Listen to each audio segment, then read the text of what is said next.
Hi everyone, मैं Sanjeet sir आप सबों का स्वागत करता हूं द गुड एजुकेशन 24 पे। हम लोग क्लास 9th का चैप्टर 2 बायोलॉजी का उत्तक पढ़ रहे थे। उत्तक में हम लोग जंतु उत्तक पढ़ रहे थे। जंतु उत्तक का हम लोग 4 प्रकार को देखा था। कितने प्रकार को देखे थे? 4 प्रकार को देखे थे। पहला को कहते थे उपकला उत्तक, दूसरा को कहते थे पेशी या मांसपेशी उत्तक, एक पढ़े थे संयोजी उत्तक, चौथा एक और क्या पढ़े थे? तंत्रिका उत्तक। तो हम लोग इतना पढ़ चुके थे। अब हम लोगों को पढ़ना है संयोजी उत्तक के बारे में। कल हम लोग संयोजी उत्तक के बारे में थोड़ा बहुत पढ़े थे। ये कनेक्टिंग टिश्यू है, ये हड्डी से हड्डी को जोड़ता है, अगर हड्डी से हड्डी को जोड़ता है तो लिगामेंट कहलाता है। कल ये सब पढ़ लिए थे। अब हम लोगों को थोड़ा संयोजी उत्तक के बारे में देखते हैं, इसमें और क्या क्या सब खासियत है संयोजी उत्तक का। तो क्या पढ़ना है? संयोजी उत्तक।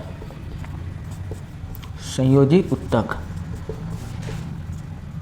संयोजी उत्तक ये ब्लड और उपास्थि में पाया जाता है। ब्लड और उपास्थि में कौन सा उत्तक पाया जाता है? संयोजी उत्तक पाया जाता है। ये जो संयोजी उत्तक होता है इसमें अंतरा कोशिका स्थान होता है। क्या होता है?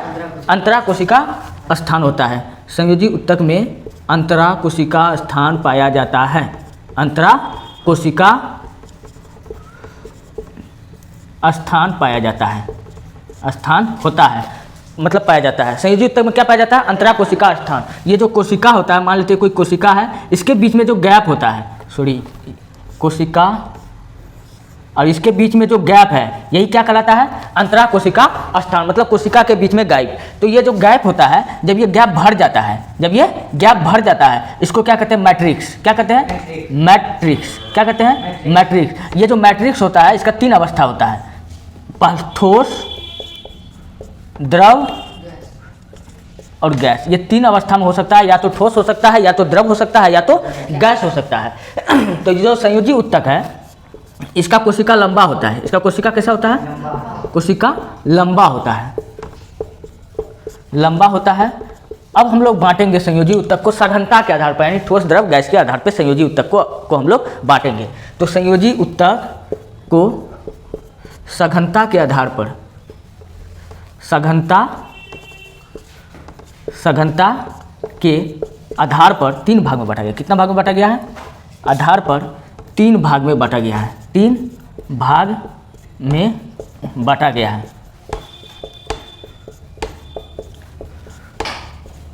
पहला भाग को कहते हैं लचीली संयोजी उत्तक। लचीली संयोजी उत्तक।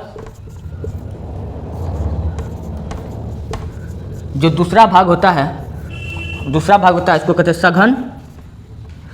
सघन संयोजी उत्तक।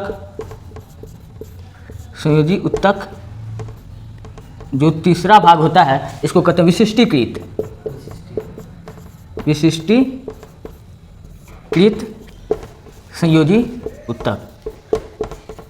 संयोजी उत्तक। तो हमने संयोजी उत्तक को सघनता के आधार पर कितने भागों में बांटा? 3 भागों में बांटा। लचीली संयोजी उत्तक हम लोग इसके बारे में बाद में पढ़ेंगे, इसके बारे में बाद में पढ़ेंगे। पहले हम लोग इसके बारे में पढ़ते हैं। किसके बारे में? लचीली संयोजी उत्तक। जो ये लचीली संयोजी उत्तक होता है इसको 3 भागों में बांटा गया है। कितने भाग में बांटा गया है? 3 भागों में बांटे। तब तक इसको नोट करो, तब इसके बारे में बताते हैं, जगह कम है। चलिए, ये हो गया।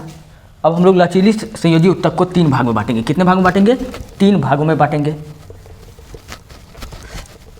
इसको हम 3 भागों में बांटेंगे। पहला को कहेंगे एडियोलर संयोजी उत्तक। पहला क्या कहेंगे? एडियोलर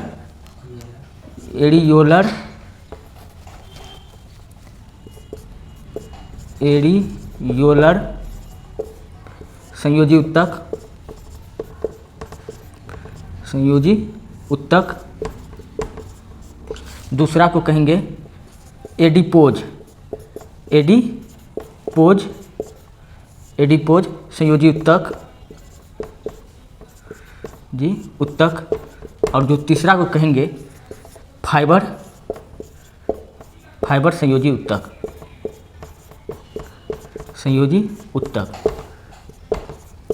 तो पहले हम लोग जानते हैं एडियोलर संयोजी उत्तक। इसमें 2 तंतु पाया जाता है। कितना तंतु पाया जाता है? 2 तंतु पाया जाता है। एक व्हाइट कलर का पाया जाता है और एक येलो कलर का पाया जाता है। जो एडियोलर संयोजी उत्तक है इसमें क्या बताएं? 2 तंतु पाया जाता है। इसमें क्या पाया जाता है? एक व्हाइट कलर का तंतु पाया जाता है, इसको क्या कहते हैं? सफ़ेद तंतु। सफ़ेद जुटा हुआ कनेक्टेड रहता है, सफ़ेद तंतु पाया जाता है इस उत्तक में, तंतु। कौन सा कलर का पाया जाता है? व्हाइट कलर का पाया जाता है, इसलिए इसको क्या कहते हैं? सफ़ेद तंतु। और इसमें जो होता है एक पीला कलर का तंतु पाया जाता है, इसलिए इसको क्या कहते हैं? पीला तंतु। पीली तंतु, पीली तंतु। और इसमें जो होता है, इसमें प्रोटीन पाया जाता है, प्रोटीन पाया जाता है। क्या पाया जाता है? प्रोटीन पाया जाता है। कौन सा प्रोटीन पाया जाता है? तो हिस्टामिन।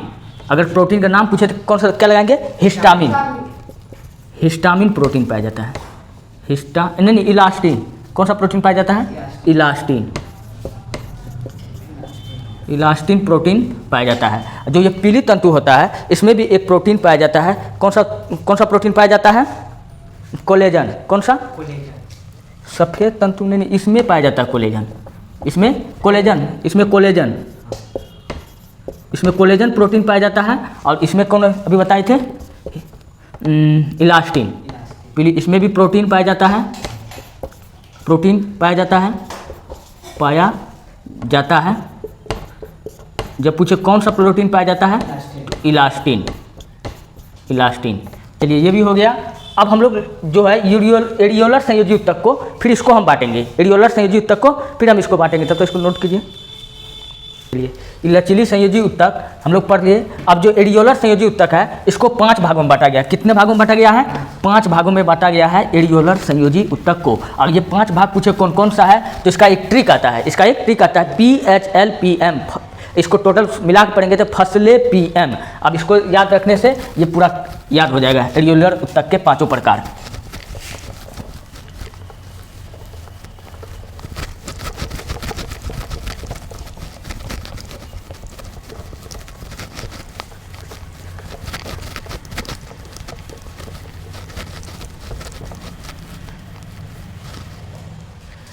एडियोलर ऊतक, एडियोलर ऊतक कितना प्रकार का होता है? 5 प्रकार का होता है। 5 प्रकार का होता है। पहला एडियोलर, पहला को कहते हैं फाइब्रोब्लास्ट। पहला को क्या कहते हैं? फाइब्रोब्लास्ट। Fibroblast,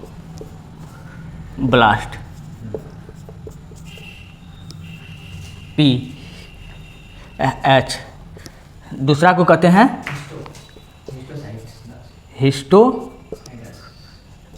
histiocytes.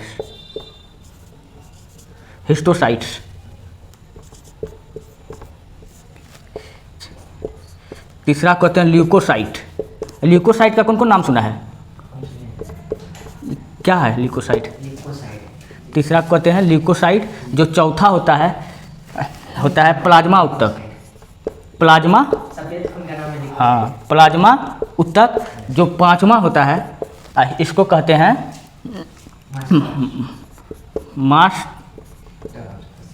मास्टर।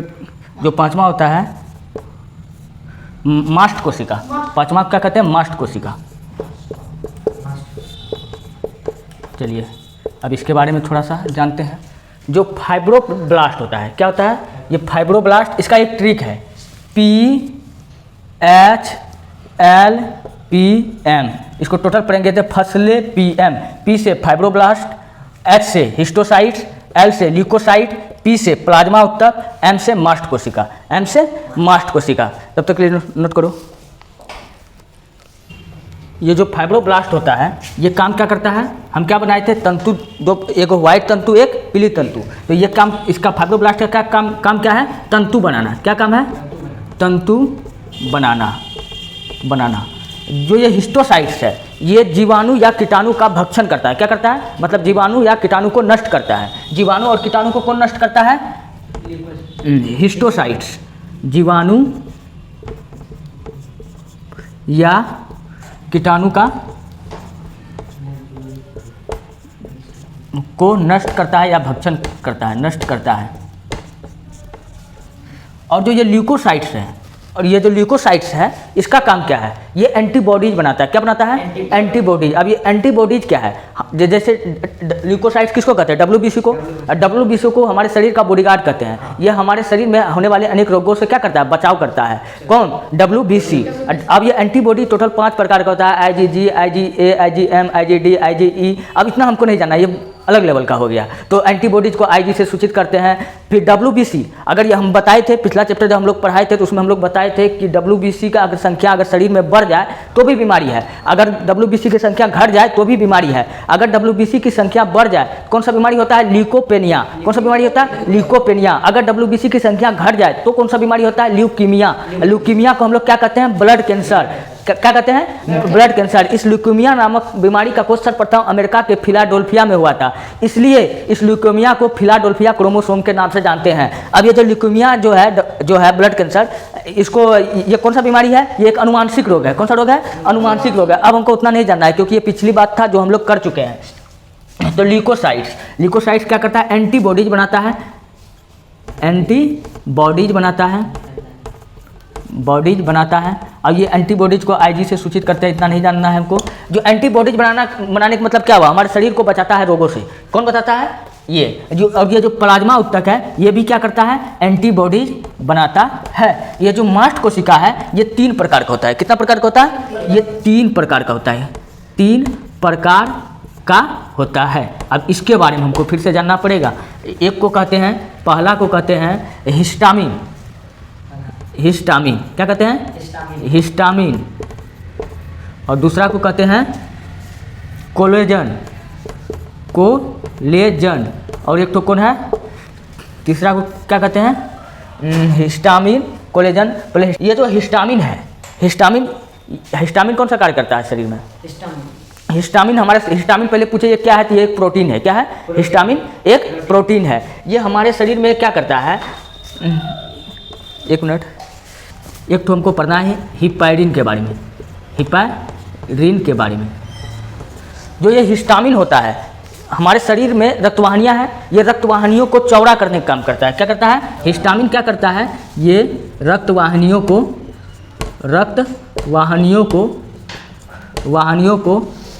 चौड़ा करता है। अच्छा एक बात बताओ, हमारे शरीर में क्या है? रक्त है। ये रक्तवाहिनियों का अगर चौड़ा करेगा तो क्या होगा? खून का प्रेशर कम होगा या ज़्यादा होगा? जैसे एक पाइप है, अगर पाइप को अगर हम क्या करेंगे, अगर ज़्यादा चौड़ा रहेगा तो उसका मुंह ज़्यादा चौड़ा रहेगा तो ब्लड प्रेशर क्या होगा? कम होगा ना। ज़्यादा पानी निकलेगा ना तो प्रेशर कम होगा ना। तो ये जो हिस्टामिन है ये ब्लड प्रेशर को कम करता है। ये क्या करता है? बीपी को कम करता है। तो ये क्या करता है? बीपी को कम करता है। और ये जो कोलेजन है ये छोटा बीपी को बढ़ा देता है। काहे बढ़ाता है? इसका एक कारण है, क्योंकि ये जो है ये सिकुड़ा देता है। क्या करता है? रक्तवाहिनियाँ को सिकुड़ा देता है। अगर पाइप को अगर तुम सिकुड़ा दोगे क्या होगा? बीपी, उसका प्रेशर क्या होगा? हाई होगा। जब प्रेशर हाई होगा तो क्या होगा? ब्लड प्रेशर बढ़ेगा। कोलेजन क्या करता है?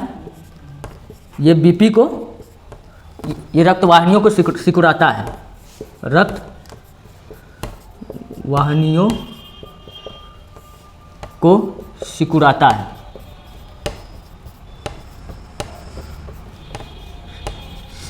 है और बीपी को हाई करता है, बढ़ाता है।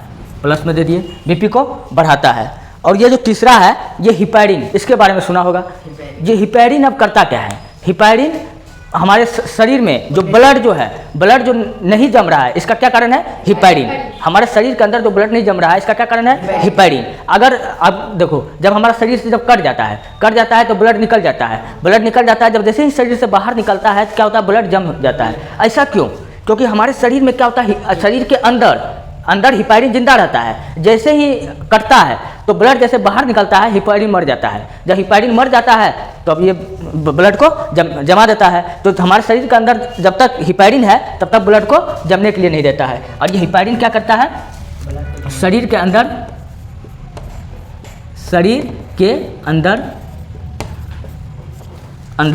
ब्लड को जमने से बचाता है। शरीर के अंदर ब्लड को जमने से कौन बचाता है? हिपैरिन। चलिए इधर जगह का अभाव है, तब तक इसको नोट कीजिए। अब हम लोगों को पढ़ना है एडिपोज उत्तक। इसको कहते हैं वसीय उत्तक या चर्बी वाला उत्तक। इसको क्या कहते हैं? एडिपोज उत्तक, वसीय उत्तक या चर्बी वाला उत्तक। अब इस उत्तक का कार्य क्या होता है? ये मनुष्य का शरीर में जब चर्बी जो बढ़ता है उसको बढ़ाने का कौन सा उत्तक काम करता है? एडिपोज उत्तक। इसलिए इसको हम कौन सा उत्तक के नाम से जानते हैं? चर्बी वाला उत्तक। जो एडिपोज उत्तक है जिसका शरीर में अधिक चर्बी होता है, क्या होता है? अधिक चर्बी होता है, उसको ठंड कम लगता है, उसको ठंडा कम लगता है, यानी कि वो ठंडा से हमको सुरक्षा प्रदान करता है। तो जब ठंडा से सुरक्षा प्रदान करेगा तो उसका शरीर में गर्मियों तो अधिक होगा। तो एडिपोज उत्तक क्या करता है? ठंडा से सुरक्षा प्रदान करता है, तो उसका शरीर में क्या होता है? गर्मी हो जाता है। और एडिपोज उत्तक का काम क्या होता है? जिसका शरीर में अधिक चर्बी होता है उसका चेहरा देखना एकदम घसा हुआ खिलखिला टाइप का रहता है, और जिसका शरीर में चर्बी का कमी रहता है उसका देखा चेहरा ढचकल फचकल, थोड़ा इधर उधर नक्शा उसका हल्का चेंज रहता है। इसलिए एडिपोज उत्तक का होना बहुत जरूरी है। आप ज़्यादा तो बहुत नुकसान, कोई भी चीज़ हद से ज़्यादा नुकसान होता है। तो चलिए इसके बारे में देखते हैं। एडिपोज उत्तक, एडिपोज उत्तक, इसको कहते हैं वसी उत्तक, वसी उत्तक या चर्बी वाला उत्तक, चर्बी वाला उत्तक। और ये एडिपोज उत्तक जो होता है ये गर्मी प्रदान करता है, गर्मी प्रदान करता है, गर्मी प्रदान करता है, प्रदान करता है। लाइट भी कट गया। और ये ठंडा से सुरक्षा प्रदान करता है, ठंडा से सुरक्षा प्रदान करता है। चलिए गाइस, कल इससे आगे बताया जाएगा, तब तक के लिए वेट कीजिए। अगला वीडियो इसका जल्द ही आएगा। धन्यवाद। अच्छा लगता है तो लाइक कीजिए, सब्सक्राइब कीजिए। धन्यवाद, मिलते हैं नेक्स्ट वीडियो में।